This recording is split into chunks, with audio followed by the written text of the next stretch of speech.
ఈ లోకానికి దిగి వచ్చిన వాడు, అవతరించిన దేవుడు ఒక్కడే, నేను ప్రకటిస్తున్న నజరేయుడైన యేసుక్రీస్తు. ఆమేన్. ప్రియమైన దేవుని బిడ్డారా, మనుషులు ఎప్పటికైనా కింది స్థానంలో ఉండాలని కోరుకుంటారు కదండి. దేవుడు ఒక్కడే తనతో సమానంగా ఉండాలని కోరుకునే దేవుడు. అందుకే ఆ మహిమను విడిచాడు, కిరీటాన్ని విడిచాడు, సింహాసనాన్ని విడిచాడు, పరిశుద్ధుల ఆరాధన విడిచిపెట్టాడు. మట్టి మనుషులమైన మన కొరకు ఈ లోకానికి వచ్చాడు. ఎప్పటికైనా నిన్ను లేవనెత్తి తన రాజ్యంలో నిన్ను కూర్చొని.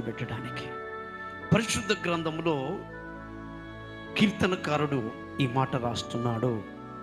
ఆయన నేల నుండి దరిద్రులను లేవనెత్తుతాడని, పెంట కుప్ప మీద నుండి బీదలను లేవనెత్తే దేవుడని బైబిల్లో